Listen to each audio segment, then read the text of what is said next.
again. So today we're going to be taking a look at some of the giant onions, mainly just the ones that we are doing for the trial with ATAMI and my own compost. So you might have seen in my last update I did a quick little glimpse at these onions, but I didn't say which was which. We'll get around to that in a minute. But I'm going to be using the ATAMI High Porosity Cocos. I'll pop a picture of that up on the screen right now.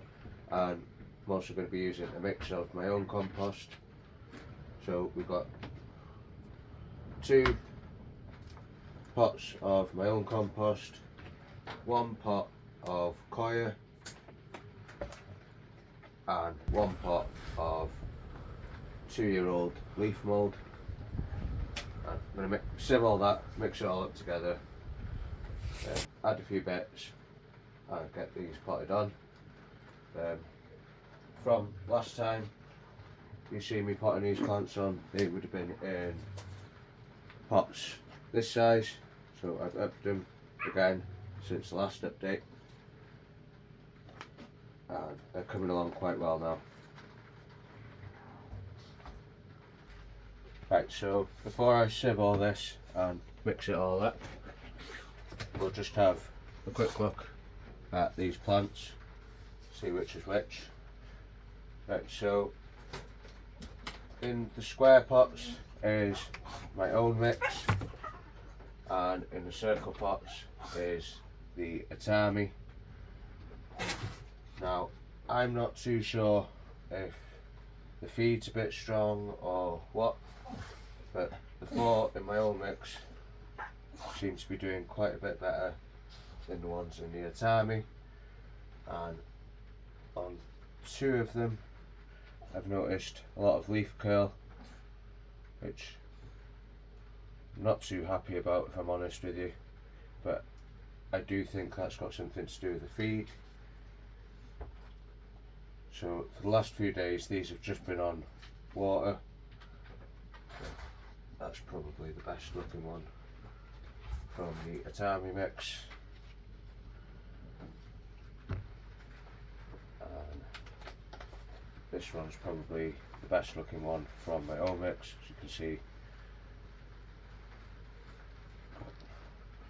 Weed seeds germinating in there.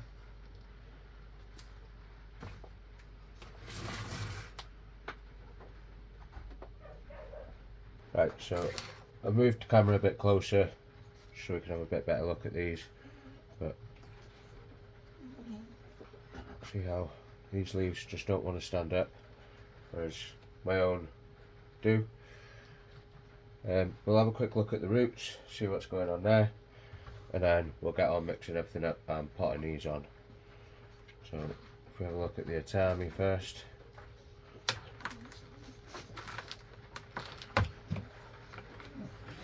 So quite a bit of roots on there.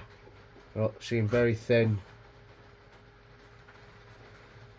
compared to usual, and these haven't had mycorrhizal fungi on them. Just put that there for now, carefully. We'll pop this one out and have a look at this one. I'm expecting the roots on this one to be a lot thicker, a lot stronger, and you can definitely see the difference there. Put them side by side. Now, these have only been in these pots about a week and a half to 2 weeks, but I don't want to keep them in pots too long because I don't want them getting pot bound, because that will cause them to start to bulb up. Right, so quite the difference in the root systems there.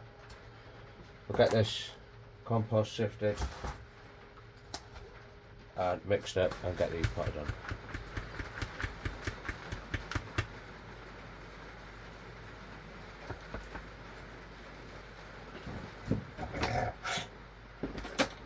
Okay then, so that's that done. We've got 1 part leaf mould, 2 parts of my own compost and 1 part coir, and then to this I'm going to add some perlite, which just helps with drainage and aeration in the compost.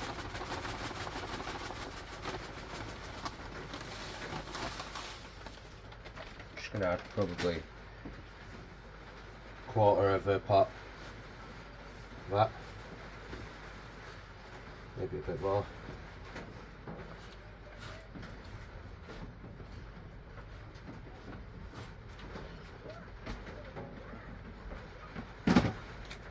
And in addition to that, I'm going to be adding a very small handful of fishbloodandbone. Don't want too much at this stage. And I'm going to put in a good handful of charge. This is just a humus made of mealworm castings, I think. A good scattering of that.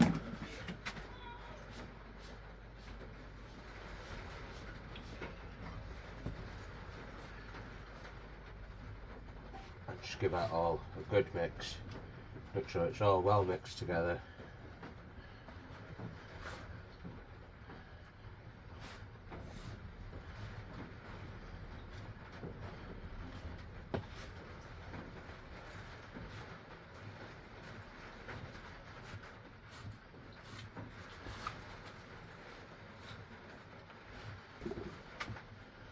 And now we've got all that mixed up together, see it holds together nicely, also breaks up nicely.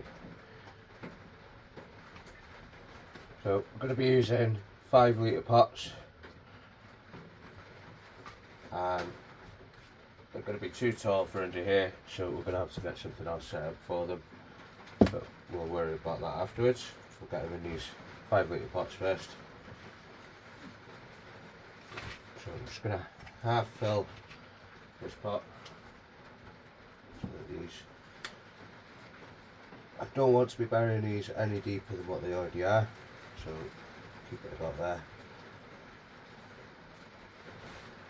And I'll just fill in around this pot now.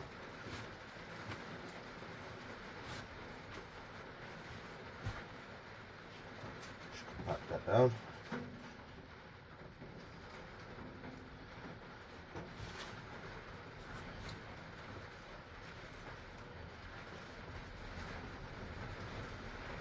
Pack that down around the pot.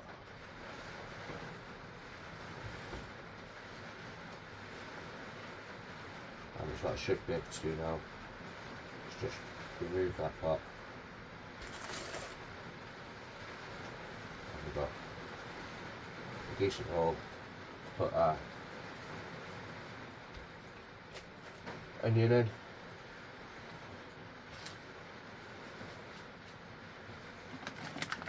So another thing I want to add is I'm going to give the roots a good dusting of mycorrhizal fungi, or just pour it in the hole.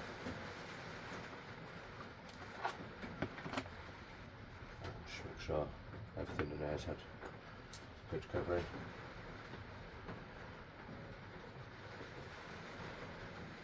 Remove the stake. These are holding their own, but I'd rather have them staked.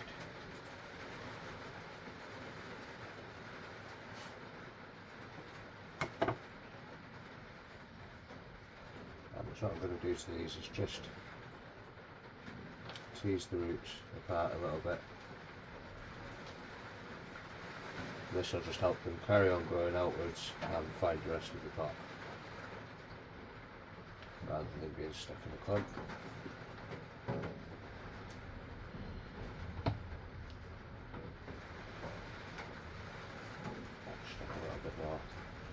Compost to the top of that.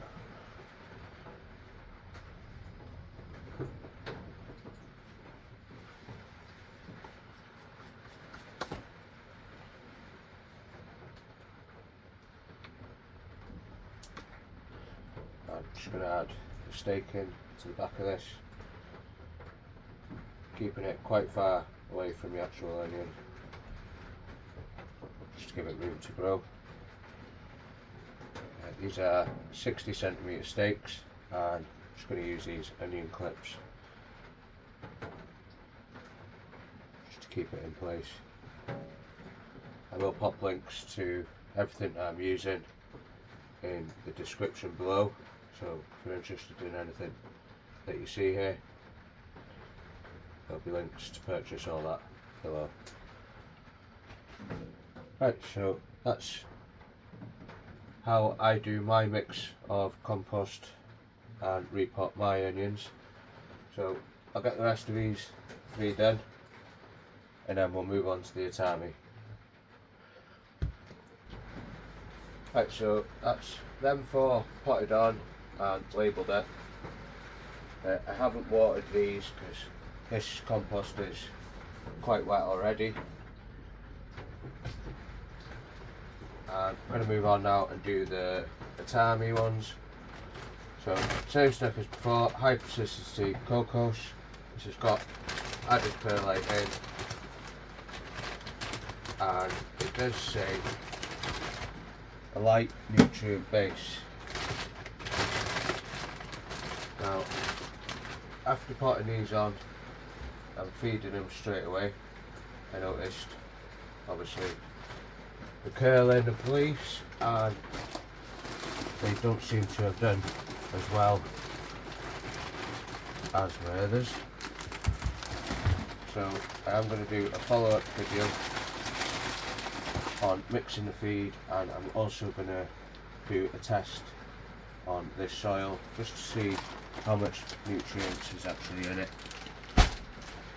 and what they define as a light nutrient base. Right, so as you can see, this is just coir with added perlite and a light nutrient base. But we're going to do exactly the same, 5 litre pots. I'll just top that up.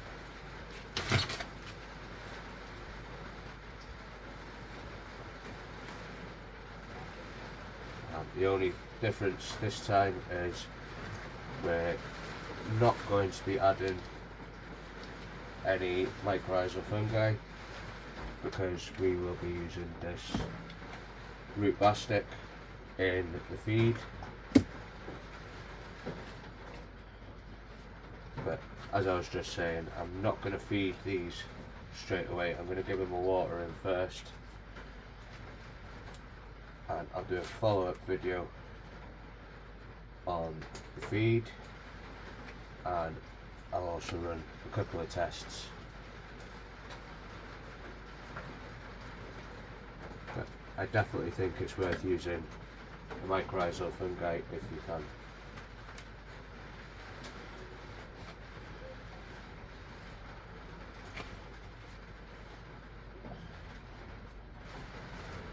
I'm done.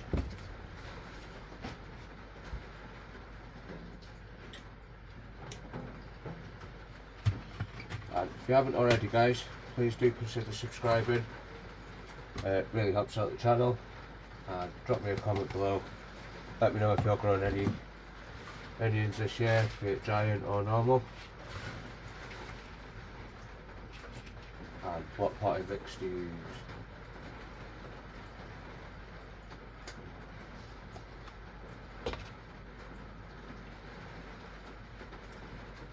As you can see, the roots on these aren't nearly as good as the ones that have had the mycorrhizal fungi.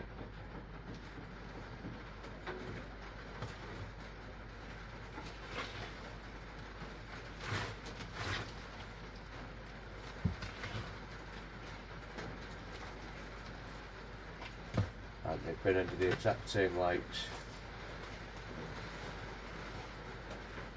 same place, same environment, just different feeds and different mediums.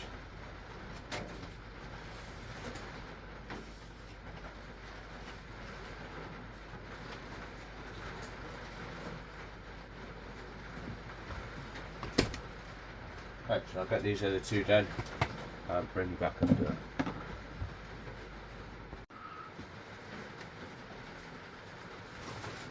Okay then, so that is the last of them potted on. All we want to do now is give these water in. Like I said, I'm not going to feed them just yet. I'll do a follow-up video on that. But for watering, all that I do is pop them in the tray. And I've got some rainwater that has been in the garage for over 24 hours, so it's at steady temperature. And I'll just fill this tray with that. And I'll just let these plants sit in there now for about 5 to 10 minutes, just until the top feels damp and you'll see a slight change in colour. But I like to water from the bottom because it encourages the roots to go down in searching for more water, rather than when you water from the top you tend to just get roots at the top of the pot and not at the bottom. You don't really want to be over watering. Onions don't like to be wet, so 5 to 10 minutes in there, you'll feel the difference in the weight straight away. 5 to 10 minutes in there is more than enough. And like I say, these are already quite moist. I might just leave them in there for a couple of minutes, see how we do. But like I said, I'm going to do a follow-up video on testing this compost and mixing the feeds. I do think maybe by mixing up a litre when the plants are so small, by only doing a litre, I'm not getting the measurements completely right, and I think it might have been a bit strong, and I do think that might have something to do with why these leaves are curling. But we're going to mix up a 10 litre bucket, so that should be a bit easier to gauge the measurements for what we need for that. Right then guys, so that's going to be it for this one today. Please do remember to subscribe and drop me a comment below, and like I said at the start of the video, links to any products used in any of my videos can be found in the description below.